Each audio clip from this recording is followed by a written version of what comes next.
بسم الله الرحمن الرحيم إن الحمد لله نحمده ونستعينه ونستغفره ونؤمن به ونتوكل عليه ونعوذ بالله من شرور أنفسنا ومن سيئات أعمالنا من يهده الله فلا مضل له ومن يضلله فلا هادي له ونشهد أن لا إله إلا الله وحده لا شريك له ونشهد أن سيدنا ونبينا محمدا عبده ورسوله صلى الله عليه وعلى آله وأصحابه وأزواجه وعلى كل من تبعهم بإحسان ودعا بدعوتهم واستنى بسنتهم إلى يوم الدين أما بعد فأعوذ بالله من الشيطان الرجيم بسم الله الرحمن الرحيم لن ينال الله لحومها ولا دماؤها ولكن يناله التقوى منكم صدق الله العظيم الله أكبر الله أكبر لا إله إلا الله والله أكبر الله أكبر ولله الحمد الله أكبر الله أكبر لا إله إلا الله والله أكبر الله أكبر ولله الحمد Chicken Lisa Baro မိတ်ဆွေပေါင်းတို့ခင်ဗျာကျွန်တော်အနေနဲ့အခုကုရ်ဘာနီအစ္စလာမ်ဘာသာဝင်တွေရဲ့ဘာသာရေးပွဲတော်တရက်ဖြစ်တဲ့ကုရ်ဘာနီအစ်လို့အမည်ရှိတဲ့ဒီဘာသာရေးပွဲတော်နဲ့ပတ်သက်ပြီးတော့အနှစ်သာရနဲ့သူရဲ့တောင်းဆိုချက်တွေကိုကျွန်တော်အနေနဲ့တင်ပြလိုပါတယ်အစ္စလာမ်သာနာတော်မှာလည်းပဲပျော်ရွှင်ရမယ့်နေ့ဘာသာရေးဆိုတဲ့ရှုထောင့်ကနေဘာသာတရားကနေကိုဒီနေ့ဒီရက်ဒီမှာပျော်ရွှင်ရမယ်ဆိုပြီးတော့သတ်မှတ်ပေးထားတာလည်းရှိတယ်လူဘဝကြီးဟာတကယ်တမ်းကျတော့ပျော်ရွှင်မှုနဲ့ဝမ်းနည်းခြင်းဆိုတဲ့အရာတစ်ခုနဲ့ပေါင်းစပ်ထားတာချုံမြိန်ခြင်းဆိုတဲ့အရာလည်းလိုအပ်တယ်လို့ခါတီးမှုဆိုတဲ့အရာလည်းလိုအပ်တယ်ပြည်လည်မှုဆိုတာလည်းရှိတယ်လို့ဝေဒနာဆိုတဲ့အရာလည်းမပြည်လည်မှုအခက်ခဲဆိုတဲ့အရာလည်းရှိတယ်အဲ့ဒီမှာလူရဲ့ပင်ကိုဗီဇရဲ့တောင်းဆိုချက်တွေထဲကတစ်ခုကလည်းဘာရှိလဲဆိုရင်ပျော်ရွှင်မှုလည်းလိုအပ်တယ်အဲ့ဒီမှာဝမ်းနည်းမှုဆိုတဲ့အရာလည်းရှိနေမှာအဲ့ဒီပုံမှာတရားတော်ကလည်းပဲအစ္စလာမ်သာနာဆိုတာကလူဘဝလမ်းစဉ်ကြီးဖြစ်တယ် system of life လူဘဝလမ်းစဉ်ကြီးဖြစ်တယ်လူဘဝရဲ့လိုအပ်ချက်ဟူတွေးတို့ကိုကဏ္ဍပေါင်းစုံရှုထောင့်ပေါင်းစုံကနေပြသပေးထားတဲ့လူရဲ့ပင်ကိုဗီဇလူအပ်ချက်တွေအားလုံးလူသားမှာဝမ်းနည်းမှုပူဆွေးမှုဒါတွေကလူသားရဲ့ပင်ကိုရှိတဲ့အရာတစ်ခုပဲပင်ကိုဗီဇပဲအဲ့ဒီဗီဇတွေကိုပျောက်ပြက်အောင်တရားတော်ကလုပ်ဖို့အတွက်မပြောထားဘူးအဲ့ဒီရှိနေတဲ့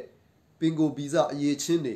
ဒေါသထွက်တာလဲလူသားမှာရှိမှာပဲပျော်ရွှင်တာလဲရှိမယ်ဝမ်းနည်းတာလဲရှိမယ်စသဖြင့်အဲ့ဒီလူသားရဲ့လိုအပ်ချက်တွေစားတာတောက်တာဝိတ္တာစင်တာသွားတာလာတာထိမ်းများတာစသဖြင့်ဒါတွေအားလုံးဟာလူသားရဲ့ပင်ကိုလိုအပ်ချက်တွေဖြစ်တယ်အဲ့ဒီပင်ကိုလိုအပ်ချက်တွေကိုဘယ်ပုံဘယ်နည်းနဲ့အကောင်းဆုံးပုံစံနဲ့ခေတ်ကာလနဲ့အညီနေရာဒေတာတွေရဲ့တောင်းဆိုချက်နဲ့အညီတရားစည်းပေါင်ထဲကနေဘယ်လိုပုံစံနဲ့ဖြည့်ဆည်းလို့ရမလဲဘယ်လိုပုံစံနဲ့ပြေဝအောင်လုပ်ရမလဲဆိုတာကိုအစ္စလာမ်ကလမ်းပြပေးထားဒီအတွက်ကြောင့်မလို့အစ္စလာမ်သာနာတော်ဟာခေတ်ကာလနေရာဒေတာတိုင်းကိုဥဆောင်ညွှန်ကြားပြသနိုင်တဲ့အရေးချင်းရှိတယ်ဒါဟာနိုင်ငံရဲ့ဥပဒေဆိုပြီးတော့ပြဋ္ဌာန်းလို့အစ္စလာမ်သာနာတော်ဖြစ်တဲ့ကမ္ဘာရဲ့ဥပဒေဆိုပြီးတော့လည်းပြဋ္ဌာန်းလို့ရတယ်ကမ္ဘာလူအခွင့်အရေးဆိုပြီးတော့ပြသမယ်ဆိုရင်အစ္စလာမ်မှာအကုန်လုံးပြသပြီးသားပဲဖြစ်တယ်ခင်ဗျအခုကျွန်တော်တို့တွေအင်းနေပွဲတော့ဒါဟာဆိုရင်လည်းပဲတကယ်ကိုပျော်ရွှင်ရမယ့်နေ့အယာမူအကလင်ဝရှူဘင်အယာမူဖရဟင်ဝဆူရူရင်ဝအကလင်ဝလေဇီကရလာတဘောကပျော်ရွှင်ရမယ်စားရမယ်တောက်ရမယ်ဖန်ဆင်းရှင်ကိုတရိယာတတ်တာမယ်နေ့ဖြစ်တယ်ဆိုပြီးတော့တရားတော်ကပါအစ္စလာမ်တရားတော်ကပါတတ်မှတ်ပေးထားတယ်လူမျိုးစုတိုင်းတခြားသောဘာသာဝင်တွေမှာတခြားသောလူမျိုးစုတွေအကုန်လုံးမှာလူမျိုးစုတိုင်းလိုမှာရှိကြတယ်ပျော်ရွှင်ရမယ့်နေ့ပျော်ရွှင်ရမယ့်နေ့ရက်တွေဆိုပြီးတော့ရှိကြတယ်အဲ့ဒီမှာကျွန်တော်တို့အစ္စလာမ်ဘာသာဝင်တွေအတွက်ပျော်ရွှင်ရမယ့်နေ့ရက်ဟာဆိုပါလေအစ်နေပွဲတော်အစ်ပွဲတော်ပဲဖြစ်တယ်ဒီအစ်ပွဲတော်မှာကျွန်တော်တို့ကိုပျော်ရွှင်ခိုင်းတယ်စီးနဲ့ဘောင်နဲ့ပျော်ရွှင်ခိုင်းတယ်မိမိကိုယ်တိုင်ပျော်ရွှင်ရုံတွေမကဘူးတပါးသူကိုပါအဲ့ဒီပျော်ရွှင်မှုထဲမှာပါဝင်အောင်တပါးသူရဲ့နှလုံးသားမှာပါအဲ့ဒီပျော်ရွှင်မှုရဲ့အနှစ်သာရတွေကိုပို့တာပေးဖို့အတွက်တပါးသူရဲ့နှလုံးသားထဲမှာပါအဲ့ဒီပျော်ရွှင်မှုရဲ့အရေးအယောင်တွေပါသူ့ရဲ့မျက်နှာမှာတွေပါထင်ဟပ်သွားအောင်နှလုံးသားထဲမှာစွဲညှိသွားအောင်အဲ့ဒီရဲ့ပျော်ရွှင်မှုဘက်ကို ဘာလဲမျှဝေခိုင်းတယ်ပျော်ရွှင်မှုပါမျှဝေခိုင်းတယ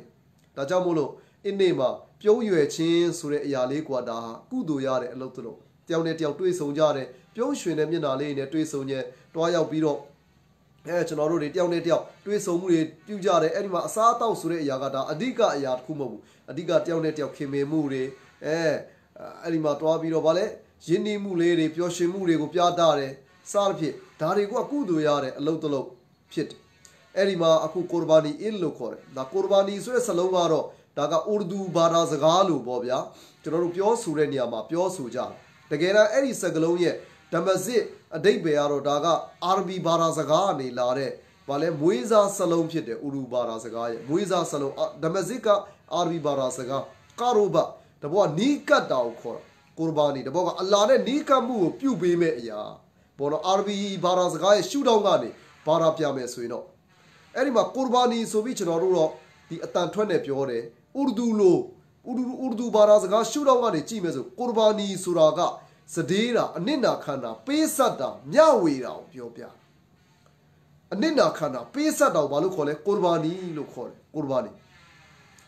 ီယနေ့ကျွန်တော်တို့တွေတချို့တော့အကြောင်းအရာတွေမှာကကျွန်တော်တို့တွေရဲ့အပေါ်ယံအားဖြင့်တမိုင်းကြောင့်မတိပဲနဲ့အပေါ်ယံအားဖြင့်တွေးလိုက်တဲ့ပုံမှာဒါကြီးတွေဟာတမယိုးကြဒလိထုံတန်းတစ်ခုလို့ကျွန်တော်တို့ထင်ဟပ်နေရတာတွေရှိတယ်ထင်မြင်နေတာတွေအဲ့ဒီပုံမှာကျွန်တော်တို့ကလည်းပဲဘာသာတရားတွေရဲ့အနစ်သာရတွေသူ့ရဲ့တောင်းဆိုချက်တွေကိုနားမလည်တဲ့ပုံမှာကျွန်တော်တို့ဒလိထုံတန်းတစ်ခုလိုပဲလှုပ်သွားတဲ့ခါမှာလှုပ်နေတာပဲဒါပေမဲ့ကျွန်တော်တို့တွေရဲ့အတွင်းထဲမှာဖြစ်ထိုက်တဲ့အရေးချင်းတွေရှိလာအပ်တဲ့အရေးချင်းတွေကျွန်တော်တို့မှာမရှိလာဘူးအဲ့ဒီတောင်းဆိုချက်တွေကိုကျွန်တော်တို့ကပြေဝအောင်ဖြည့်ဆည်းပေးတဲ့အလုပ်တွေကိုမလုပ်ဘူးပြေဝတဲ့အနစ်သာရတွေကိုကျွန်တော်တို့မခံစားနိုင်ဘူ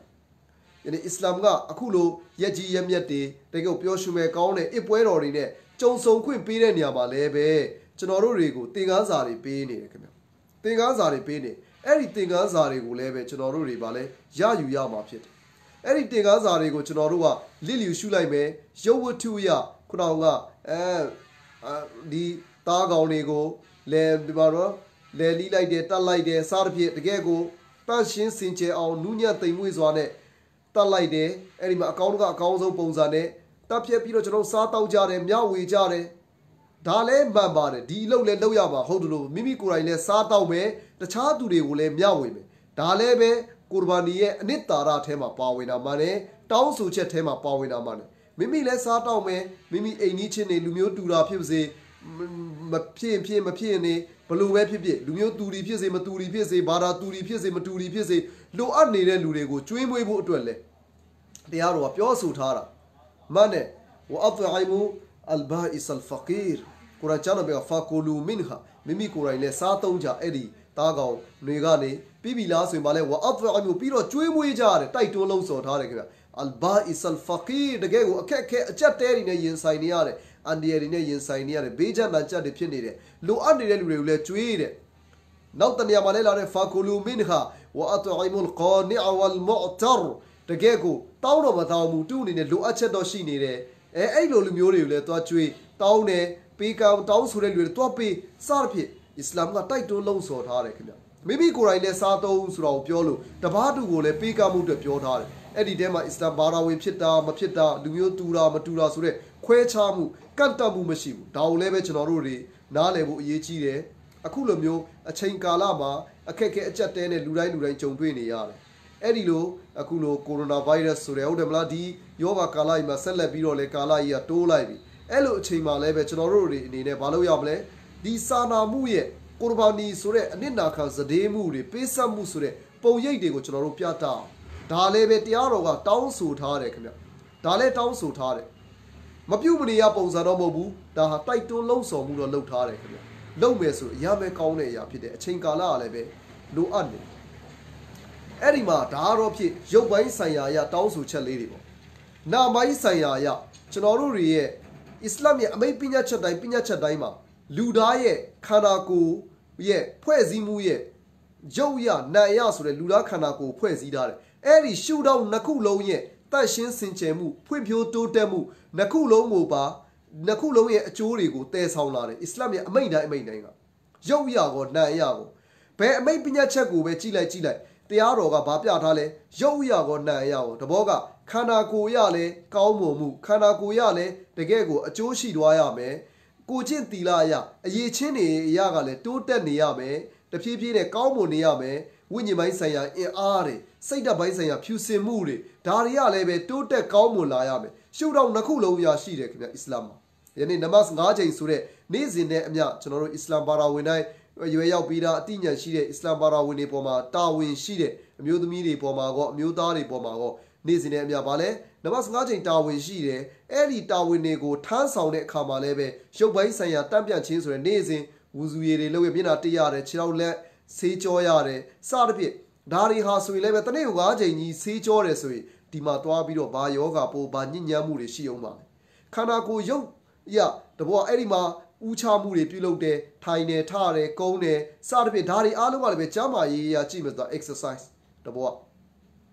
ရှုထောင့်နေရတယ်အကောင်းတွေပဲနာပိုင်းဆိုင်ရာအရာကြပြရင်လည်းပဲဖန်ဆင်းရှင်နဲ့ချိတ်ဆက်မှုကတနေ့9ချိန်ဒီလိုချိတ်ဆက်နေမယ်ဆိုရင်သူ့နှလုံးသားထဲမှာဖန်ဆင်းရှင်ကလွဲပြီးတော့ကြံတဲ့အရာတွေနဲ့ညှိတွယ်မှုဟာဘလို့မှအားကောင်းလာမှာမဟုတ်အဲ့ဒီညှိတွယ်မှုတွေဟာဆိုမှလည်းသူ့ကိုမဟုတ်တဲ့ဘက်ကိုဆွဲဆောင်လာနိုင်မှာမဟုတ်ဘူးဖန်ဆင်းရှင်ကိုမေ့လျော့မှုဘက်ကိုဆွဲဆောင်ပြီးတော့ငရဲဘက်ကိုတိုးပို့ပေးနိုင်မှာမဟုတ်တော့တကယ်ကိုစစ်မှန်တဲ့တကယ်ကိုခောက်မှုကြီးတွေပြုလာပြီဆိုရင်ပေါ့အဲ့ဒီမှာရှုထောင့်နှစ်ခုလုံးဒီကိုရဘာနီမှာလည်းပဲယနေ့ကျွန်တော်တို့ပြောတဲ့အစ်ပွဲတော်ကြီးမှာလည်းပဲရှုထောင့်နှစ်ခုရှိတယ်အဲ့ဒီရဲ့တမိုင်းချောင်းလေးကိုကဒီကိုရဘာနီအစ်ဆိုတဲ့ကျွန်တော်တို့ကအပေါ်ရံမြင်တော့နွားတွေစိတ်တွေကလအုပ်တွေကိုကျွဲတွေကိုစားတစ်ဖြစ်ပေါ့အဲ့ဒီຢာတွေကိုတတ်လိုက်တယ်စားတစ်ဖြစ်အဲ့ဒီအသားတွေကိုစားကြတယ်မျှဝေပေးတယ်ဒီလောက်ပဲမြင်မယ်တကယ်တမ်းဒီကဖြစ်ပျက်ခဲ့တဲ့တမိုင်းချောင်းလေးရှိတယ်အဲ့ဒါကလွန်ခဲ့တဲ့နှစ်ပေါင်းထောင်နဲ့တောင်းနဲ့ချီပြီးပေါ့ဗျာကြာခဲ့ပြီအဲ့ဒီရဲ့တမိုင်းချောင်းလေးတစ်ခုအဲ့ဒီရဲ့လောက်ရက်လေးတစ်ခုတကယ်လည်းပဲဖြစ်ခဲ့တယ်ပြက်ခဲ့တယ်အဲ့ဒီရဲ့တမိုင်းချောင်းကိုခင်ဗျာခရိယန်ဘာသာဝင်တွေကိုပဲမေးမေးဂျူးဘာသာဝင်တွေကိုပဲမေးမေးတောင်ရန်လို့ခေါ်တဲ့မူဆာအလိုင်စလာမ်မောရှိပေါ်မှာကြာလာတဲ့ကြားမှာပဲကြည့်ကြည့်ဂျီဇက်ရဲ့ပေါ်မှာတမန်တော်အီဆာမှာကြာလာတဲ့အင်ဂျီလ်လို့ခေါ်တဲ့ယနေ့ဘိုင်ဘယ်လို့ခေါ်တဲ့မှာပဲရှိအဲ့ဒီမှာလည်းရှိသေးတယ်အာဗြဟမ်လို့ခေါ်တယ်ကျွန်တော်တို့အစ္စလာမ်ဘာသာဝင်မှာကဘာလို့ခေါ်လဲအီဗရာဟီမ်ဆိုပြီးခေါ်တယ်အလိုင်ဆလာမ်တကယ်ကိုဖန်ဆင်းရှင်တန်ကနေဆေလုတ်ချင်းခါရတဲ့စီတမန်တော်ကြီးအဲ့ဒီစီတမန်တော်ကြီးကနမရူဒ်ဆိုတဲ့အဲ့ဒီဆီးရီးယားဘက်မှာတကယ်ကိုကြီးမားလာတဲ့ဘယင်ကြီးတစ်ပါးတမိုင်းတစ်ခေတ်မှာဖြစ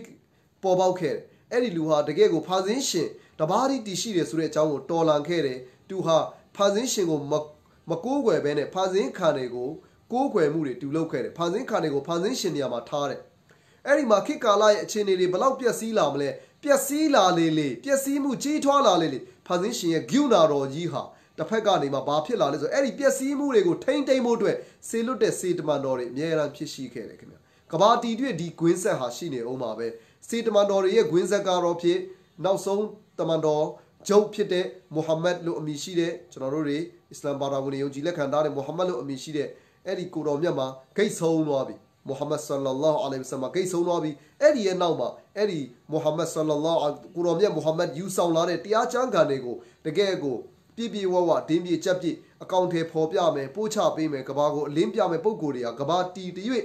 တီရှိနေအောင်မယ်အဲ့ဒီဂွင်းဆက်ပြတ်တောက်တဲ့နေ့ဟာကဘာပြတ်တဲ့နေ့ပဲဖြစ်လိမ့်မယ်အဲ့ဒီပေါ်မှာဟိုးစေတမန်တော်ကြီးအာဗြဟမ်မော့နေပေါင်ထောင်တောင်းနဲ့မကချီပြီးတော့အဲ့ဒီမှာပေါ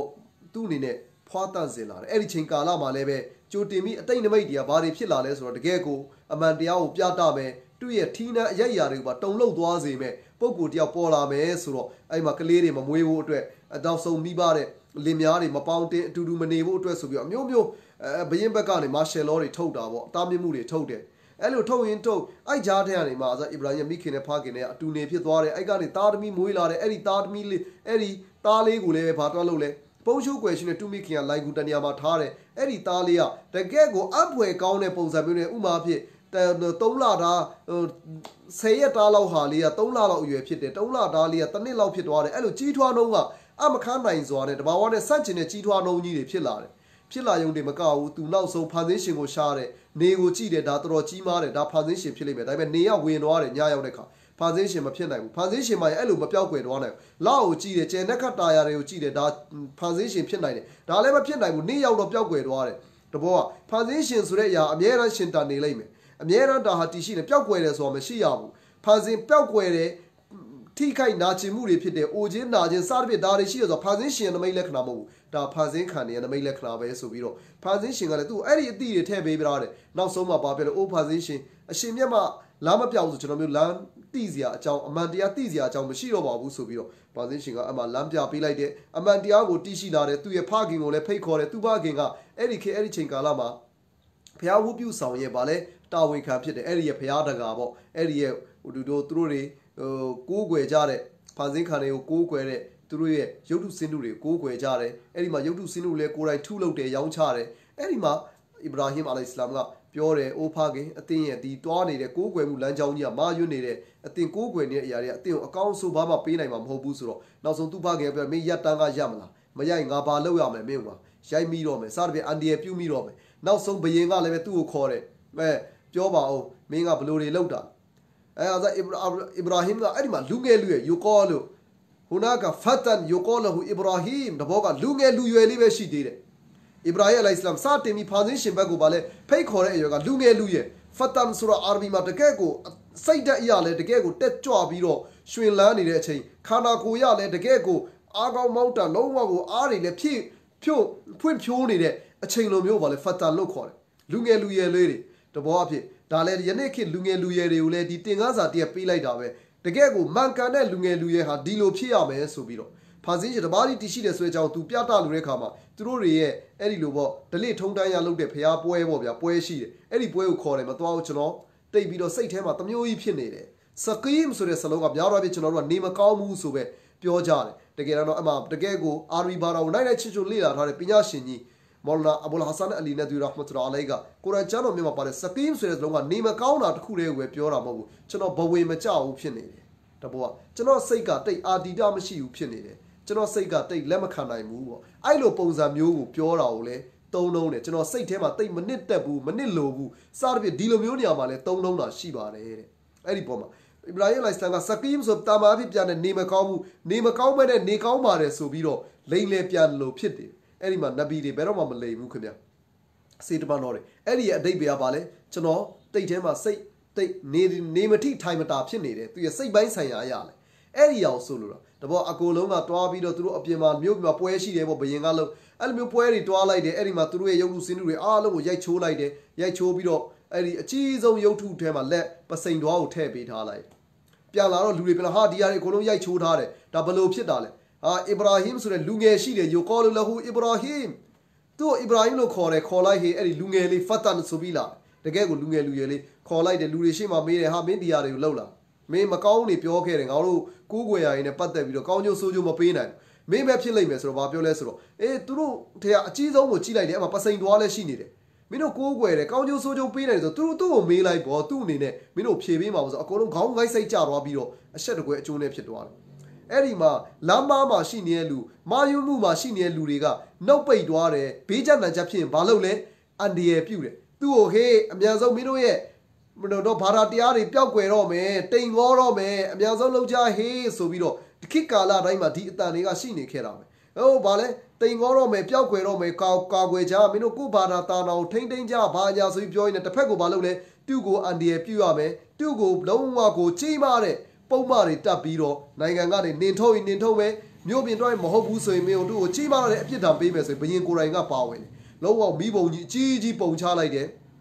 အဲ့ဒီမှာသူ့ရဲ့ဖခင်ကိုယ်တိုင်ကကိုမီးပုံနဲ့ထဲတဲ့အချိန်မှာထဲတဲ့လူတွေထဲမှာသူ့ဖခင်ပါတယ်ဘယ်လောက်ခံစားရမလဲတမန်တော်အစ္စလာမ်အဲ့ဒီမှာတနိုင်ငံလုံးနဲ့တယောက်ဖြစ်သွားတယ်သူ့ရဲ့ position ကအဲ့ဒီချိန်ကာလမှာတိမ်မျိုးလုံးတရွာလုံးနဲ့တယောက်ဖြစ်သွားတယ်သူဘယ်သွားလူတွေကသူ့ကိုစကားမပြောတော့ဘူးဘိုက်ကတ်တွေလုတ်လိုက်တယ်သူပြောတဲ့အမှန်တရားတွေလက်မခံဘူးသူ့ရဲ့ကျင်ရတော်တစ်ပါးလေးရှိတယ်သူနဲ့သူတယောက်ပဲရှိတယ်ဘယ်နေရာပဲသွားလိုက်နောက်ဆုံးအစားအသောက်အခက်ခဲတွေပါဖြစ်တယ်အလ္လာဟ်ရှ်မန်ကအမခါနိုင်စွာနဲ့ပဲသူ့ကိုကူညီမှုတွေပြုပေးခဲ့တယ်နောက်ဆုံးအဲ့ဒီတဲ့မီးပုံတဘောကမီးပုံကြီးအေးအမမီးပုံကြီးပုံလိုက်တယ်အဲ့ဒီမှာလည်းပဲကဲမင်းရဲ့ယုံကြည်ချက်ကိုစွန့်လို့မလားဒီမီးပုံနဲ့ခုံချမလားရတယ်မီးပုံနဲ့ပဲခုံချမယ်ဆိုပြီးတော့ဖန်ဆင်းရှင်ဟာအကျွေးမဲ့တတ်ဆွားတဲ့တော်မူသောအရှင်ဖြစ်တယ်ဆိုပြီးတော့သူ့အနေနဲ့လုံးဝကိုခုံချလိုက်တာယနေ့ခေတ်တိတ်ပါနေယနေ့ခေတ်ရုပ်ဝတ္ထုတွေကိုကိုးကွယ်နေတဲ့တိတ်ပါနေကိုကိုးကွယ်နေတဲ့စက်မှုအင်အားလုံငွေကြေးဂုံအင်အားတွေကိုအားကိုးနေတဲ့လူတွေအားလုံးကိုအတွေးခေါ်တွေအားလုံးကိုစိန်ခေါ်ပလိုက်တာပဲဒီမှာကြည့်မီးကပူစေနိုင်တယ်အေယာမမီးပုံကြီးဒါပေမဲ့အစ္စလာမ်မီးမလောင်ခဲ့ဘူး ngã xin mấy lại để ôm mi mình ta ya nhánh chăn giòn này im ya lại bà là một bù bà lấy ya naru kuni bardong wasalama im nhánh chăn mu pin này im ya lại bà biểu đó cái gì đó tu im ya lại bà khu để biểu mẹ suy này i khe bi ta đi yori i khe bi tuy đâu khe ra này nè mi bầu nhia pan bầu phiệt đó này vậy nên challenge khó lại đó vậy vậy nên khám cho nó có tiếng ăn sao pi lại đó số vật thu này có yang cố quên này đi qurbaniya là này mình nói đi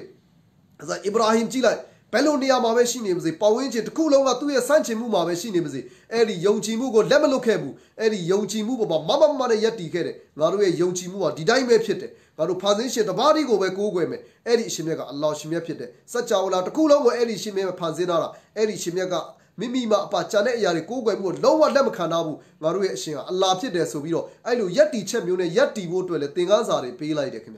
tiếng anh giải pay đấy.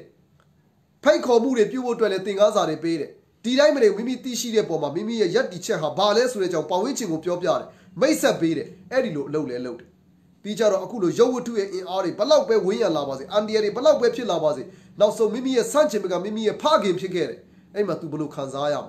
Tại mà ấy mi bầu ya pan bầu phiền bây giờ cho nó rồi message bê đấy. Tiếng Anh giải bê đấy. Bà lẽ mình nói để mà thế này. Đi coronavirus rồi ya gì đấy. Bắt lâu bé tu bà lẽ phiền là đấy. Anh đi chi đấy bé biểu biểu. In ở đây lên net đấy. Đó là alo mình nói canh châm canh đuôi thà làm bù, bé party nhà party đi mình nói canh châm canh đuôi thà làm bù, mình nói đấy, mình tan này ra tay đàn này chú gia ya mà này à Ibrahim tan này tay đàn, bà lẽ tu này thà ya mình dùng gì chứ tay thà đấy, lâu tên này lâu đi cô lâu một lâu khe đấy, Allah xem cái ấy mà bà lẽ cu nhị mu đấy, ông này lại ông nào này đâu lại mà mi đấy, cu nhị mu đấy cô pay lại, mình tan này tay đàn cô lâu mày, tay mày dùng chi mu à mình ye, naga ha bé party bỏ mà muti này bu. Bé lumio bỏ mà bé ana bỏ mà bé nguy chế bỏ mà bé goinga bỏ mà muti này làm bu, bas aku ama bdu aku amle Allah bé aku ama phiệtတယ်ဆိုဒီတင်ကားစာတွေပေးနေကုရ်ဘာနီရောက်လာပြီးဆိုအဲ့ဒီလိုဖြစ်သွားရမယ်ကုရ်ဘာနီရဲ့တင်ကားစာတမိုင်းချောင်းကဒါကအလကားကိုရာကဖော်ပြနေတာမဟုတ်ဘူးအဲ့ဒီတမိုင်းချောင်းကတမိုင်းဒန်တိုင်ဝတ္ထုလို့ဖတ်ပြီးထားမှာမဟုတ်ဘူးအဲ့ဒီတမိုင်းချောင်းကယနေ့လဲရှင်တန်နေတယ်ကဘာတီတည်းရှင်တန်နေမှာဖြစ်တယ်အဲ့ဒီရှင်အမြဲတမ်းထာဝရရှင်တန်နေတဲ့ကျမ်းဖြစ်တဲ့ကုရ်အာန်ကျမ်းမှာထည့်ပေးလိုက်တာကထာဝရရှင်တန်နဲ့ပမာတစ်ခုဆိုပြီးတော့ကိုသင်ခန်းစာပေးဖို့အတွက်ဖြစ်တဲ့ထာဝရရှင်တန်နေမဲ့အမိန့်ထာဝရရှင်တန်နေမဲ့လမ်းစဉ်ထာဝရရှင်တန်နေမဲ့ဒါဟာဆိုမှလဲလောက်ရက်ဆိုပြီးတော့ကိုဒါဟာပြတာပေးလိုက်တာဖြစ်တယ်အဲ့ဒီပေါ်မှာကျွန်တော်တို့တွေအနေနဲ့ဒီသင်ခန်းစာကိုလည်းရယူရမယ်အစ္စလာမ်အစ္စလာမ်နောက်ဆုံးမှာသူ့နဲ့အမှနေထိုင်မှုကိုအခက်ခဲဖြစ်တဲ့ပုံမှာအဲ့ဒီရှမ်ဆိုတဲ့တကယ်ကိုလောကရဲ့ဥယျာဉ်ဘုံသားလို့ကိုခေါ်ထိုက်တယ်လောကရဲ့ paradise လို့ကိုခေါ်ထိုက်တယ်အဲ့ဒီຢာကြီးတစ်ခုလုံးကိုသူစွန့်လွတ်လိုက်တယ်တကယ်ကိုဘယ်နေရာသွားလဲစွန့်လွတ်ပြီးတော့သူ့နဲ့အမှခီးဆိုင်ခဲရင်းနဲ့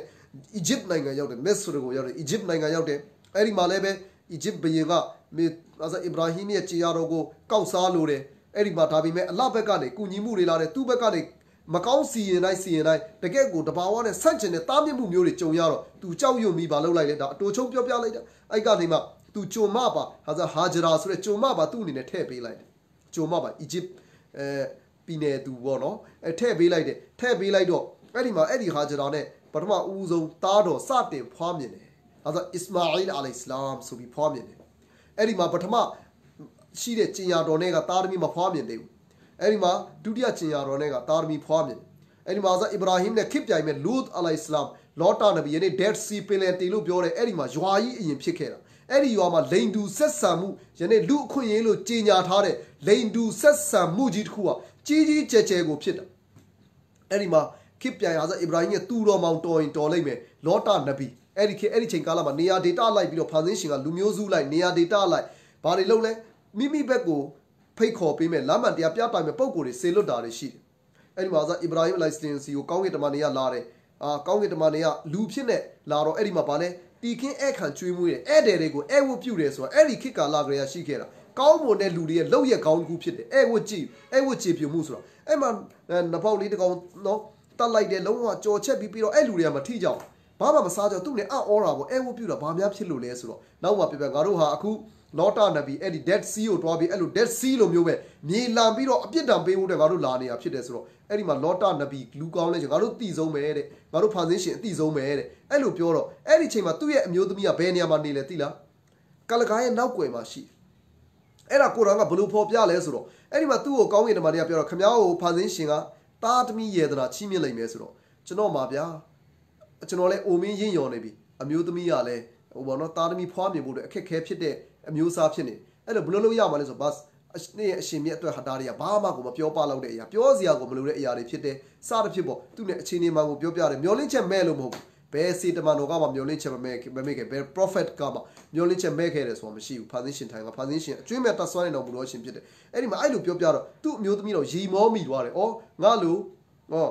ူနော်အမျိုးဖွားမြင်ဖို့အတွက်မဖြစ်နိုင်တဲ့ပေါ့နော်အတိုင်းအတာတစ်ခုဒီခဲရင်းနေတဲ့အမျိုးသမီးပြီးတော့ငါရဲ့အမျိုးသား၄ယောက်ျားအဖိုးဖြစ်နေပြီဘလို့လို့ပြီးရနိုင်အောင်မလဲဆိုပြီးတော့ကလကားရဲ့နောက်ွယ်ကနေသိရတယ်အဲ့ကနေဘာသိရလဲယနေ့အမျိုးသမီးဒဇိန်တရားအမျိုးသမီးအမျိုးသားတွေရဲ့ဂျားထဲမှာကလကားထားတယ်ဆိုတာယနေ့ကာလမှာပေါ်လာတဲ့အရာတစ်ခုမဟုတ်ဘူးအဲ့ဒီအရာတစ်ခုဟာဆိုမှလဲအရင်ကတည်းကရှိနေတဲ့ဒါဟာတစ်ခုဖြစ်တယ်အဲ့ဒီအရာတစ်ခုဟာဆိုမှလဲအခုကတည်းကရှိနေတဲ့ဗာလဲဒါဟာသူတော်မြတ်တွေရဲ့လှုပ်ရိုးလှုပ်စင်တစ်ခုပဲဒါဟာရှိခဲ့တာဖန်ဆင်းရှင်ရဲ့ဒါတွေဟာဆို order ဒါဒလိထုံးတန်းတစ်ခုပဲယနေ့ကျွန်တော်တို့အစ္စလာမ်ဆိုတဲ့အရာကြီးအဲ့ဒီအာဗြဟံကယူဆောင်လာတဲ့သာသနာတော်ကြီးဖန်ဆင်းရင်ချပြလိုက်လမ်းစဉ်ကြီးကိုပြည့်စုံစွာဖော်ဆောင်လိုက်မှုပဲဖြစ်တယ်အဲ့ဒီအာဗြဟံရဲ့သားအစ္စမာအီလ်ဆိုတဲ့အဲ့ဒီပုဂ္ဂိုလ်ကနေဆင်းသက်လာတဲ့ကိုတော်မြတ်မုဟမ္မဒ်ဆလ္လာလာဟူအလိုင်ဝါဆလမ်နောက်ဆုံးနဗီတမန်တော်ချုပ်ကအဲ့ဒီမျိုးကနေဆင်းသက်လာတာအဲ့ဒီမှာအာဗြဟံသားတော်နှစ်ပါးဖြစ်ခဲ့တဲ့တပါးကအစ္စမာအီလ်နောက်ဒုတိယသားအစ္စဟာက်ဆိုပြီးတော့ယနေ့ဂျေရုဆလမ်ဆိုတဲ့ပါလက်စတိုင်းမှာရှိဂျေရုဆလမ်ကိုထူစတင်ပြီးအုပ်မြင့်ချခဲ့တဲ့ပုဂ္ဂိုလ်အဲ့ဒီမှာကာဘာဝတ်ကျောင်းတော်ကတော့ဟိုးအရင်ကတည်းက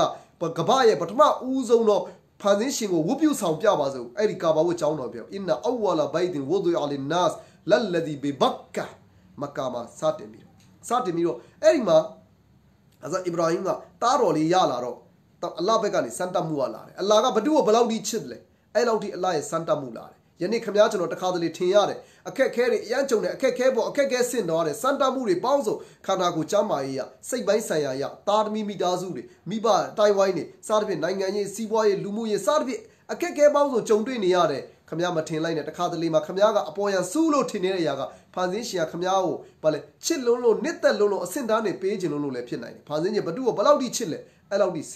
ဗာလဲစံတမှုကပြင်းထန်တယ်ဒါကြောင့်မို့ဟာဒီစ်မှာလာတယ်အရှဒ်နာစီဘလာအလ်အန်ဘီယာဆုမလ်အမ်ဆလ်ဖလ်အမ်ဆလ်လူတွေထဲမှာအပြင်းထန်ဆုံးစံတမှုဟာဗာလဲစေတမန်တော်တွေပဲပြီးပြီလားဆိုအဲ့ဒီစေတမန်တော်တွေဘယ်လောက်ထိနီးစပ်မလဲဘယ်လောက်ထိနီးစပ်မလဲအဲ့ဒီလူတွေဖြစ်တယ်အဲ့ဒီမှာအလ္လာဟ်ဘက်ကနေဗာလဲမိမိအချစ်ရဲ့ရှေ့မှာကြံတဲ့အချစ်တွေဟာတာနေမလားဆိုတော့အလ္လာဟ်ကစမ်းတက်လိုက်စမ်းတက်မှုတွေအများကြီးပြုခဲ့တယ်နိုင်ငံတွေစွန့်တယ်ဒေတာတွေစွန့်တယ်အမျိုးမျိုးစွန့်တယ်နောက်ဆုံးသားသမီးဟုတ်တယ်မလားအဲ့ဒီမှာသားသမီးကိုပါခေါ်ပြီးတော့နောက်ဆုံးဘာလို့လဲအဲ့ဒီသားသမီးလေးကိုလုံးဝရေမီစားတောက်စရာမရှိတဲ့အရေးအာဝါဒမရှိတဲ့ဂါတာရယနေ့မကာရောက်ဘူးရဲ့လူတွေတွေးလိမ့်မယ်ယနေ့လိုမျိုးအမဟုတ်ဘူးအဲ့ဒီမှာသွားပြီးတော့ထားလိုက်အစာရည်စာတပတ်ဆဲစာပေးပြီးထားခိုင်းလိုက်တယ်အဲ့ဒါလည်းသွားထားတာပဲသူ့ရဲ့ကျင်ရတော့မြတ်ဘာလဲနောင်တော်ကြီးဒါဒီတိုင်းပဲကျွန်တော်တို့ကိုထားခဲ့မှာလားဟုတ်တယ်ဖန်ဆင်းရှင်ရဲ့အမိန့်နဲ့ထားခဲ့မှာဖန်ဆင်းရှင်အမိန့်ကြောင့်လားဟုတ်တယ်ဒါဆိုစိတ်ချဖန်ဆင်းရှင်ဘယ်တော့မှမဖြတ်စည်းဘူးလေဒါအမျိုးသမီးတွေကို message ပေးလိုက်တယ်တင်ကားစာတစ်ခုဘာပေးလဲဆိုရင်အမျိုးသမီးတွေကိုတင်ကားစာပေးတယ်အမျိုးသမီးတွေအကယ်၍အတင်တို့အတွက်လည်းဒီမှာတင်ကားစာအကြီးကြီးမားမားရှိတယ်ဆိုပြီးတော့ဒါပါဆိုမှလည်းတင်ကားစာပေးလိုက်တာပဲအဲ့ဒီမှာအလ္လာဟ်ဘက်ကနေဗာလဲအလ္လာဟ်အတွက်နဲ့ဘသူကဘလောက်ထိစတဲ့မလဲအလ္လာဟ်အဲ့ဒီလူကိုဘလောက်ဘယ်တော့မှအလ္လာဟ်ရှမက်ကအချီးနှီးမပြုတ်လို့အဲ့ဒီမှာအဇာဟာဂျရာအမျိုးသမီးပဲဒါဟာဆိုရင်တစ်ဖက်ကနေတွေ့ရတယ်ခင်ဗျမိမိရဲ့ဥမာအဖြစ်အိမ်မှာရှိတဲ့လူတွေလင်းယောက်ျားတွေစသဖြင့်ဘသူအဖြစ်ကောင်းမွန်တဲ့အလုပ်တွေဖန်ဆင်းရှင်နှစ်သက်တဲ့အလုပ်တွေကိုစူးစမ်းနေဆိုမှတ်ထားလိုက်ခင်ဗျတစ်ဖက်ကနေထိမ့်သိမ့်မှုကလာကိုလာလိမ့်မယ်အင်ရှာအလ္လာအဲ့ဒီမှာအဇတ်ဟာဂျရာတခင်မအဲ့လိုနဲ့နေရင်းနဲ့အစာရေစာတွေပြက်လက်သွားလိုက်တယ်အစာရေစာတွေအကုန်လုံးပြက်လက်လာတော့သူ့ရဲ့သားလေးကိုဗာလဲအဲ့ဒီမှာမာရဝါဆိုပြီးတော့တောင်နဲ့ဆာဖာနဲ့မာရဝါတောင်လေးနှစ်တောင်ရှိတယ်အဲ့ဒီမာရဝါကိုမော်ရီယာဆိုပြီးတော့မိုးဆိုပြီးတော့စသဖြင့်တောင်ရကြားနေမှာပါတယ်အဲ့ဒါအစ္စမာအီလ်ရဲ့အဲ့ဒီကိုရ်ဘာနီဖြစ်ခဲ့တဲ့နေရာပေါ့ဗျာစသဖြင့်အဲ့ဒီရာပြောတယ်အဲ့ဒီရာတကယ်တော့မာရဝါနေရာတကယ်တော့ဟာဇတ်အီဘရာဟင်ကိုရ်ဘာနီလှုပ်လိုက်တယ်တကယ်ဘောတော့လဲလီးလိုက်တယ်ဆိုတော့ပထမသားတော်ကိုလဲလီးလိုက်တာအဲ့ဒီရာလေအတိလင်းရှိတယ်ကျွန်တော်တို့တွေကြားနေမှာတွေ့ရတယ်ဒီ Old Testament ပေါ့နော်ဓမ္မဟောင်းကြားနေမှာဆိုပါရှိထားတယ်အဲ့ဒါကိုတောင်ရတ်ဆိုပြီးတော့ပေါ့ခေါ်ကြတာပေါ့ဓမ္မဟောင်းကျမ်းပေါ့ဗျာမူဆာအလိုင်စလမ်တီပေါ့မောရှေတီပါတဲ့ကျမ်းကိုခရိယန်နဲ့ဒါဓမ္မဟောင်းပေါ့အဲ့ဒီရဲ့နောက်မှာပေါ်လိုက်ဟောဓမ္မတိ New Testament ဆိုပြီးတော့ပြောတယ်အဲ့ဒီဓမ္မဟောင်းမှာဘာပါလဲဆိုဦးဖျက်ဖျားရရှိတဲ့ကောက်ပဲသီးနှံနေအိမ်မှာစိုက်ပျိုးအိမ်မှာမွေးမြူထားတဲ့သားကောင်တွေကိုဘာလုပ်ရမလဲဆိုရင်ဒါတွေကိုဖျားကိုဆက်တရမယ်ဖျားအတွက်လူတိုင်းရမယ်ဆိုပြီးလာအဲ့ဒီမှာဆိုရင်ဒါလည်းရှင်းရှင်းပြောမယ်ဆိုဖန်ဆင်းရှင်ကဆိုအီဘရာဟင်ကိုအိမ်မက်နဲ့ဒါဟာဆိုရင်ဗာလဲအိမ်မက်ထဲမှာသူဟာမိမိသားတော်ကိုလဲလီးနေတယ်ဆိုပြီးတော့အိမ်မက်ပေးလိုက်တယ်စေတမန်တော်ရဲ့အိမ်မက်ကဖန်ဆင်းရှင်အမိန့်တစ်ခုပဲဖြစ်တယ် အဲ့ဒီပေါ်မှာသူကအဲ့ဒီအိမ်မက်ကိုအကောင့်တွေပေါ်မယ်မိမိသားကိုပြောတော့မိမိသားလည်းဘလောက်အရေးချင်းပြေးသွားလဲစေတမန်တော်ရဲ့သားလေဖာစင်းဖခင်ဘလို့မြင်လဲကြိုက်တာလို့ဖခင်မြင်တဲ့အတိုင်းတာလို့တဲ့ပြောလိုက်တဲ့စကားကျွန်တော်ကစိတ်ချကျွန်တော်ဒီအတိုင်းနာခံမှုအသင့်ပါပဲဆိုပြီးတကယ်ကိုအဲ့လိုအရေးချင်းမျိုးရှိအဲ့ဒီမှာ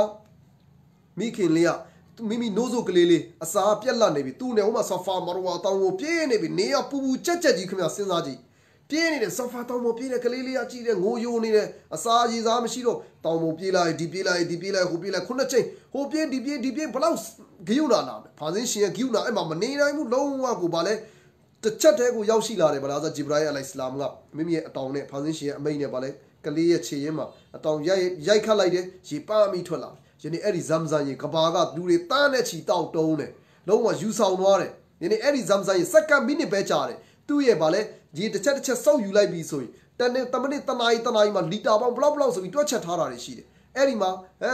9ပေ6ပေလောက်10ပေလောက်နှစ်သွားတယ်ပြီးပြီးချက်ချင်းပြန်တက်လာတယ်နိုင်ပိုင်းတွင်းနေပါပဲတကယ်ဂန်တာရမှာရေချိုမှာတော့မှဇမ်ဇန်မှာပါတဲ့အာဟာရဓာတ်ကဘလောက်ထိပါလဲဆိုလူတယောက်ကအစာမစားဘဲနဲ့ရေပဲတောက်ရင်တော့ဇမ်ဇန်တောက်ပြီးတော့နေလို့ရတယ်သူ့မှာအဲ့လိုဓာတ်တွေပါတယ်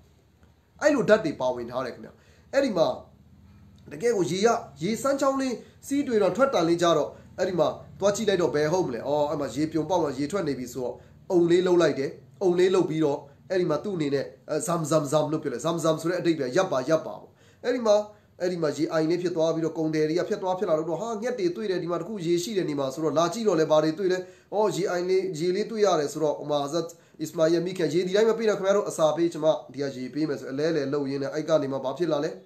အဲ့ကနေတဖြည်းဖြည်းနဲ့နေနဲ့သားတော်လေးကကြီးလာတယ်6နှစ်9နှစ်နေရလေးရောက်လာတော့သူအလ္လာဟ်ဘက်ကနေအမိန့်ပြန်လာတဲ့အာဇာအစ္စရာဟီကိုတွားမင်းသားသမီးတွေတွားကြည့်အဲ့မှာသားသမီးတွေကအဲ့မှာတွားပြီးကြည့်ရင်းနဲ့အဲ့မှာအိမ်မက်ကလာကိုမိမိရဲ့သားကိုလဲလီးနေတယ်ဆိုတဲ့အိမ်မက်ပေါ့အဲ့ဒါဖာဇင်ဟာဇာအစ္စရာဟီကအိမ်မက်မှာဘလို့အော်ဒါလာလဲအဲ့ဒီတိုင်းပဲအကောင့်တွေပေါ်လာအိမ်မက်အတိုင်းပဲအိမ်မက်ထဲမှာလဲလီးနေဟာငါသားပြောပြတော့သားလဲအဖေဘလို့မြင်လဲမြင်တဲ့အတိုင်းလို့သားလက်ခံမှုအတင်ပဲဒါလည်းသားသမီးတွေအနေနဲ့မိခင်ဖခင်တွေပုံမှာဘလို့အမိန့်နာခံရမလဲဆိုတဲ့ဒါအမိန့်ကိုပြတာအဲ့ဒီပုံမှာနော်မိခင်ဖခင်တွေကလည်းပဲတရားတော်ကလာတဲ့အမိန့်ဆိုတာလာပြီးဆိုရင်ဗာလဲသားသမီးတွေကိုရှင်ရဲ့အချစ်တဲ့ဒီအမိန့်ကိုနာခံတယ်စသဖြင့်ဒီဟာကိုလည်းပဲသင်ခန်းစာတွေအများကြီးပဲခင်ဗျပေးတယ်အဲ့ဒီမှာနောက်ဆုံးကိုယ့်ရဲ့သူ့ရဲ့သားလေးကိုဗာလဲရေတွေချိုးခိုင်းလိုက်တယ်ရေမွေးတွေတုပ်လိမ့်ပြီးတော့နောက်ဆုံးခေါ်လာတော့ရှိုက်တန်ကဂျားထဲမှာနောက်ဆက်ပေးတယ်သူ့သားလေးကိုပေါ့ဒီတိုင်းပဲလဲလီးမယ်ဆိုပြီးတော့မိခင်ကတော့မပြောခဲ့ဘူးပေါ့အဲ့ဒီမှာဘာလုပ်လဲရှိုက်တန်နောက်ဆက်တော့ဂဲနဲ့ပေါက်တယ်တနေရာ3နေရာထိနောက်ဆက်တယ်အဲ့ဒီလောက်ရက်တွေကိုယနေ့ဟတ်သွားပြီးတော့လုပ်တယ်နောက်ဆုံးမှာလဲလီးတဲ့နေရာရောက်တော့ဗာလဲလဲလီးလိုက်တယ်လီးလို့မရတော့နောက်ဆုံးဗာလဲသားလေးကပြောတယ်မျက်စိလေးကိုပိတ်ထားလိုက်ပေါ့အဖ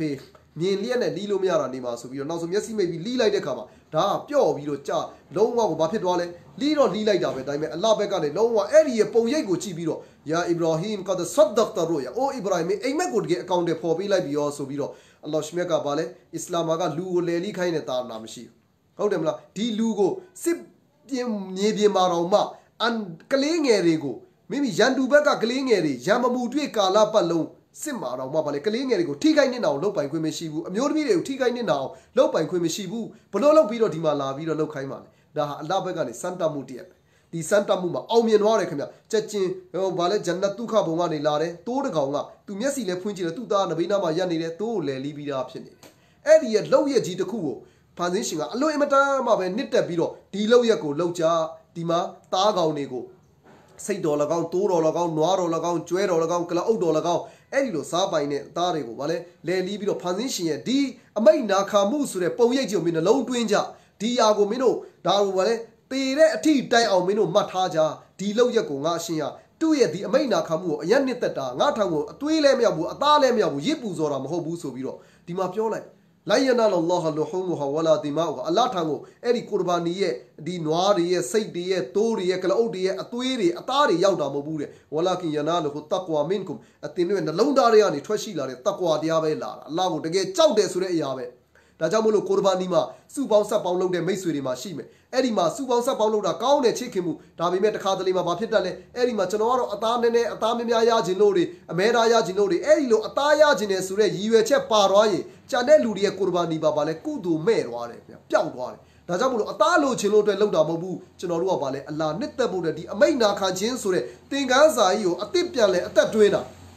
ဖ Position ye amay ye shima. Chanoru has bale. Nakamu. Atima be. Position amay go utai pansin liapa subiro. Position to a boago when you may subiro. Any position to a boy when you go to a Kuramako, Loshmega Bameshi, Kul inna salati, wanusuki, wama hayaya, wama mati lillahi rabbil alamin.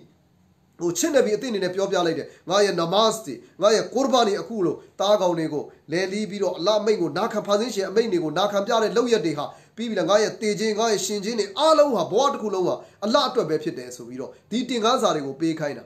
Yani Kurbani low like Namas Naja in the Kamiachan or Pabo, Dari go Piale Beach and Aru, Kadiri go Piale Biro, a tattoo yam. Chanoru Yahweh Paukaburi, Mamanka Piame, Chanoru Wisasi Muri, Tola Nitai Muri, Chanoru Akudo Rego Shamshano Yame, Chanoru Kamurego, Shizo Mane, Pibi Lola and Lona Yame, Chanoru Pawinchima, Sana Muye, Poyeti, Chanoru Piata Yame, Hadis Kiamanicha, Mele me Aloshmega, O Bandanga, Gani Kere, Gani Kera, Minga Balumutua Lesson, Pioli me Ocean, Shimia Sachaula Kulo Pazina, Sachaula Kulo, Chimuni, Shimia Balunga Maleso. Eh, Naya Chijo Bedubewa, Mina Binama Nede, Menine, Kurbani Locare, Atari let Miaji Yake, May a Mabe Bale see Saint Habi, a Chow Landharala, May a Mabe Sata we buy cow, Minsaniala,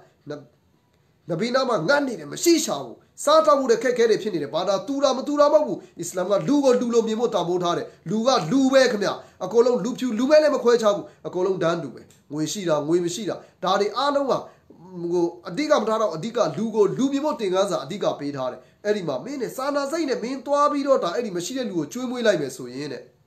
Babiole, Edima, Shingo Yaroma. Yene Hajti Bari, Lobo Dechanoruma, Kekapidor, Hajti Malona Mupide, Eddie Mayswede, Kamiachano, Kaba Mabe, Hajko, Alago Yana Mobu, Kamia Eddie Lo, Chung Eddie, Lo Anni, Lurin, Lonari, Lo Anni, Yarima, Kuni Muri, and Kamiachano, Alayana, Kamia. Eddie Ma, Kamiachano, she's on one in Pilo Abiro, Eddie Maro, Machanori, the Geranjaro, Pobiro, Pilo Dine Yaria, Yene Kurbanie, Yueche, Naku, Liaz Korosmallahi, Alama Razakahum in Bahimatil Amam, Allah Shinga Sabu Tabu to a chimney bid at the Dagoni Poma, Jesu Dialitita Biro Bale, or Allah Shinchano Sabu Tabu, the Lelegulo Bidare, so Alaye,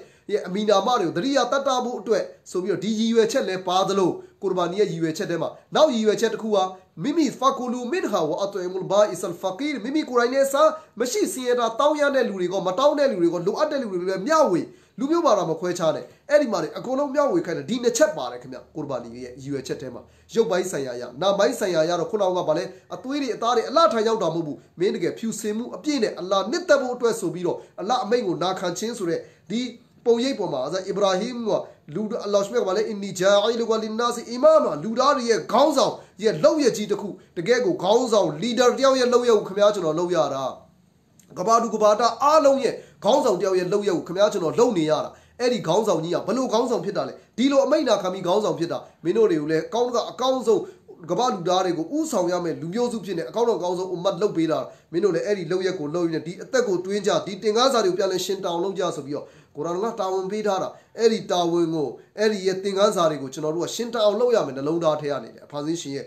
Lula de Tamu, Shirantia, position, Chichao Ute, say de Gobale, Viera Shinta Lao, Akao Lao Lome, Eddie Mama, the Pagani, Kuni Mure, Loja. Eddie Ma, you chatted with TV Chanoni, the Kula Machanoro, Mintuit about Kutuya, Pawinchima, Chanori Noari, the Gao, where she said the Yari Weme. Asabobia, Kurbani Pime, Tainda lady, Edima, Linga Choko Macau, Weluya, where Bino Kurbani, you Chetkua, Takua, Layabo, Takua, Lay Chautiare, and not Mango, Nakane Sureha, Takuye, Nakua, to see Eric, Wingabo Twesro, the Chetaku, teaching Abye, the Gaunegu with the Lozina, P like this, Ray Takua. Eddie, you can take Macani Bloomin. Edima, Yai better get Anjai, Ludana, Edima, Chauyara, the Kulon Bales, we have to Langa, Balabana said and no way later. Palau Chile no way later. Era Palau Chile, Kalaogo way later. Palau Chile, Zebla baby or Barinya way later, Dari on Pituana. Tajamolo, Mimi Segara, Mabale, Piazza Mubego, Jane One, Pipi Suna Baloma, Bama Tere, to Pitoma, Eddie Boma, Chorori Nine, Bono, the Kurbania Tingazari, Chinoru, Pialevi Sinzava, the Tamai Johnny, Piale Tishiva, Kurban no later, Apoya, Kurbani low like that.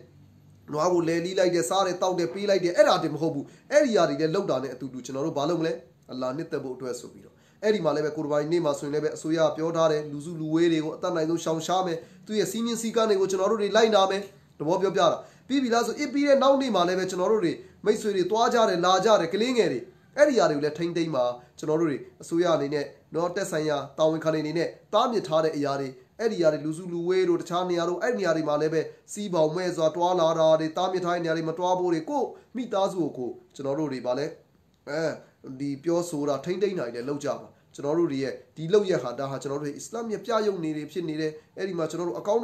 ဆုံးအစ္စလာမ်ရဲ့အလားတရားတွေကိုကျွန်တော်တို့ပြသဖို့အတွက်အရေးကြီးတယ်အစ္စလာမ်ရဲ့အပွဲတော်ဆိုတာကမိမိကိုယ်တိုင်နဲ့ပျော်ရွှင်ပြီးတော့တပားသူကိုလည်းပျော်ရွှင်မှုပေးရမယ်ပွဲဖြစ်တယ်တပားသူကိုလည်းပျော်ရွှင်မှုပေးရမယ်ဘယ်သူဘာသာဝင်ဖြစ်စေဖြစ်သည်ဖြစ်စေမဖြစ်သည်ဖြစ်စေကြိုက်တဲ့လူဖြစ်တပားသူကိုလည်းပျော်ရွှင်မှုပေးရမယ်ပတ်ဝန်းကျင်ကိုထိခိုက်နေတာအောင်နေမလုပ်ဘူးမိမိရဲ့လောက်လိုက်တဲ့ကုရ်ဘာနီရဲ့စားဖြစ်အရာတွေရဲ့ခေါင်းတွေဘာတွေစားတချို့တွေပတ်ဝန်းကျင်မှာကြားရတယ်တချို့ဟိန္ဒူကောခါမိတ်ဆွေတွေအဲ့ဒီမှာပေါင်းချင်မှာမင်းနဲ့နွားကောင်းတွေပြစ်လိုက်တာမကောင်းဘူးဒါသူတို့ရဲ့ဘာလဲယုံကြည်ချက်ရတာမသိတော့အဲ့လိုပဲပေါင်းချင်မှာနန်ဇော်ပုတ်ဇော်တွေစားဖြစ်သွားမှာတွေဒါတွေဘာတွေပေါ့အကုန်လုံးပေါ့ဗျာကျွန်တော်တို့တွေအစ္စလာမ်ကဒါတွေကိုလည်းတားမြစ်ထားတယ်တပားသူကိုမထိခိုက်စေချင်ဘူးတပားသူကိုလည်းပဲဘာလုပ်ရမလဲဒါပျော်ရွှင်မှုပေးရမယ်ကိုယ်တိုင်နဲ့စားတောက်လို့တပားသူကိုလည်းစားတောက်စေမယ်အလ္လာဟ်ရှိဒီကျွန်တော်တို့ရဲ့ဒီရမ်ဇန်ဖြစ်နေဒီကုရ်ဘာနီအစ်ကိုအကြောင်းခံပြီးတော့အင်ရှာအလ္လာဟ်ကျွန်တော်တို့တွေရဲ့အတွင်းထဲမှာအလ္လာဟ်အတွက်ချစ်အလ္လာဟ်အတွက်ပဲမုန်းအလ္လာဟ်အတွက်ပေးကမ်းအလ္လာဟ်အတွက်ပါတယ်တာမြင့်အစတပြည့်အီမာန်နဲ့ပြည့်ဝတဲ့ယုံကြည်မှုရဲ့ပြည့်ဝတဲ့အရေးချင်းလောကကိုအလ္လာဟ်ဆင်ပြီးတော့ပေးဆက်တဲ့သူအဖြစ်နဲ့ဇဒေးတူပေးဆက်တူမျှဝေတူအဖြစ်နဲ့ယူတဲ့လူမဟုတ်ဘူးပေးတဲ့လူဖြစ်နဲ့ကျွန်တော်တို့ပတ်ဝန်းကျင်ကြီးကိုအလ္လာဟ်ဆင်သွားနိုင်တဲ့လူတွေအဖြစ်နဲ့ပြည့်ဝတဲ့မွတ်စလင်ဖြစ်နဲ့အလ္လာဟ်ရှင်ဒီအစ်ကိုအကြောင်းခံပြီးတော့ကျွန်တော်တို့ပြုပေးသနာမူပါစေဒီကုရ်ဘာနီကိုအကြောင်းခံပြီးတော့လောကမှာဖြစ်နေတဲ့ကိုရိုနာဗိုင်းရပ်စ်ဆိုတဲ့အရာကြီးကိုလည်းအမြန်ဆုံးပပျောက်မှုအလ္လာဟ်ရှင်ပြုပေးသနာတော်မူပါစေကျွန်တော်တို့တွေတွားလာနဲ့တက်ဘီတွေမြတ်မြတ်ဖတ်မယ်အင်ရှာအလ္လာဟ်အဲ့ဒီတက်ဘီတွေကိုအကြောင်းခံပြီးဒါတွေအားလုံးပျောက်ကွယ်သွားအောင်ကျွန်တော်တို့စိတ်ထဲမှာအလ္လာဟူအက်ဘာအလ္လာဟ်သားနဲ့အကြီးဆုံးဖြစ်တယ်ဘယ်ကိုရိုနာတွေဘယ်ယောဂါတွေဘာတွေမှမဟုတ်ဘူးဒါအလ္လာဟူအက်ဘာအလ္လာဟူအက်ဘာလာအီလာဟာအီလာလ္လာဟ်ဝလ္လာဟူအက်ဘာအလ္လာဟူဝလိလ္လာဟီလ်ဟမ်ဆိုပြီးတော့ကျွန်တော်တို့တွေတက်ဘီကိုများမြောင်စွာဖတ်မယ်ဖရာဇ်နမတ်တွေပြီးတဲ့နောက်မှာတော့ဖတ်ရတာတွေတော့ရှိတယ်တစ်ချိန်အဲ့ဒီမှာလည်းဒီတိုင်းသွားလာရင်းနဲ့ပဲဖတ်ရမှာဖြစ်တယ်အလ္လာဟ်ရှင်ကျွန်တော်တို့အားလုံးကိုဒီကုရ်ဘာနီကနေဘောနော်ရုပ်ပိုင်းဆိုင်ရာအကျိုးတွေကိုနာမ်ပိုင်းဆိုင်ရာအကျိုးတွေကိုပြည့်ဝခံစားနိုင်ရင်ချီးမြှင့်ပေးတော်မူပါစေဝမာအလိုင်းနိုင်လန်ဘလာ